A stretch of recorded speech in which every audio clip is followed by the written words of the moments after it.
Ladies and gentlemen, welcome back to ARMANOgeddon. I believe this will be episode number 8 we are filming, and this will be the second episode in our promised Tuesday schedule.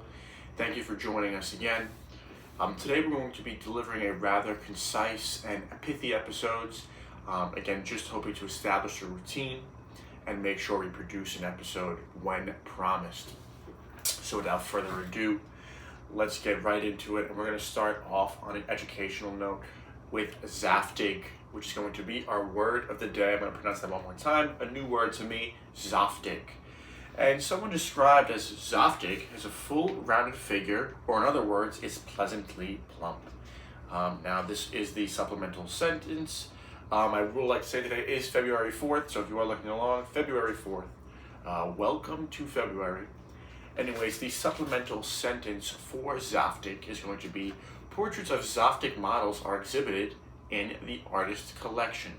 So basically what you have here in the word Zaftig is a very pompous and highfalutin way to say thick.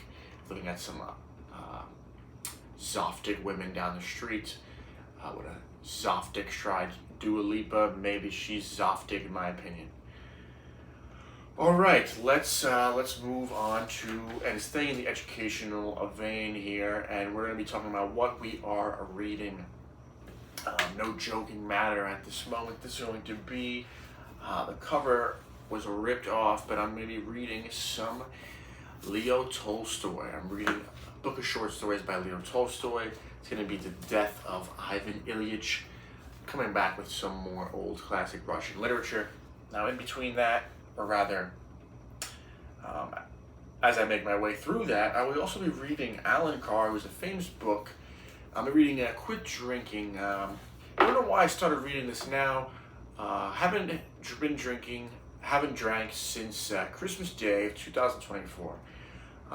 Does that make me better than you? Maybe not, maybe. But it doesn't make me worse. But in all seriousness, decided to pick it up today. Flying through it. I guess it's an extended dry January. Might want to check that out again. Pretty interesting read.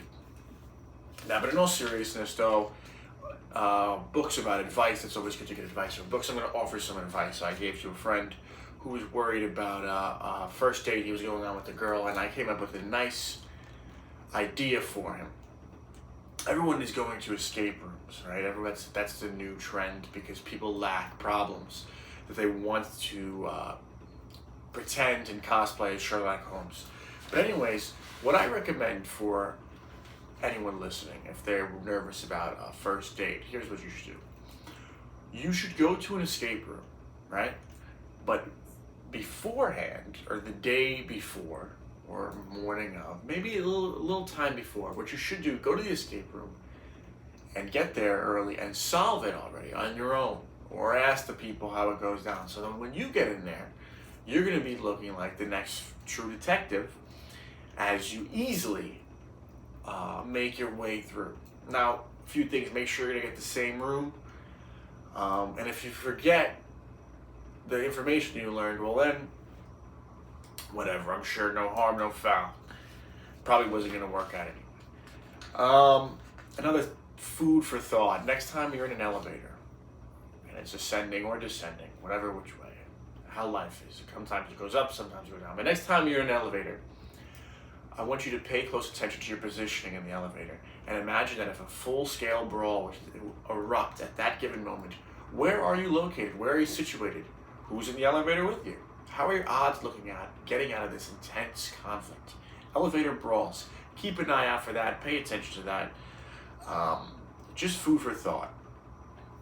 Now we're going into another segment that is returning, and that is going to be Today in History. Right? We'll start off on a serious note with Today in History. In 1789, George Washington, GW, is elected as the first president of the United States.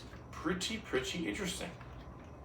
Now, Today in History, February 4th, you also have the births of two wild figures, not wild, two laudable figures in the world of anti-establishment. You're going to have Rosa Parks and Alice Cooper, both anti-establishment personas. They do it in wildly different formats. And that's probably the extent of their similarities. But that is going to be what is happening today in history, or what has happened, because we're using the past tense. All right. Now, the government has been making a lot of executive orders going out. The biggest referendum is the repealing of DEI laws. Now, throughout the whole tenure of DEI, we're not going to be talking about the political effects. We're just going to be talking about something that seemed to slip under the radar, which also ties into PC culture, and that is going to be the term stand-up comedian, which is pretty, what's the word I'm looking for? Excuse me. Stand-up comedian is very excluding to the disabled community. Is a person in a wheelchair a stand-up comedian? I'm not the arbiter of that decision. I just want to put it out there. Again, this is going to be more of a contemplative episode of ARMANOgeddon, and we're happy to have everyone here joining. Now, you'll also notice that I'm wearing a sweatshirt. That's because it is about 79 degrees here, and I'm still cold. Because I'm sickly. But I'm a beast. So next time I get sick, take me to the vet. I just bought floss today. Haven't flossed in years. Not gonna lie. But you know what? At least I'm honest about it. So now we're gonna try flossing. See how that goes. And this is more of, again, a meandering and wandering episode, but I couldn't renege on my promise to post one. Which they will be coming out every Tuesday. Now, we're also considering a buzz cut, maybe a 2 all-around sides on the back, but that's just more food for thought. And anyways, that's going to be all I got today for ARMANOgeddon. Thank you for joining into ARMANOgeddon episode numero 8, and the first episode of February. There still may be a Spanish podcast down the line, but I do want to get my ducks in a row. Hopefully next week we will have something a little more upbeat, and I look forward to seeing you. Have a good one.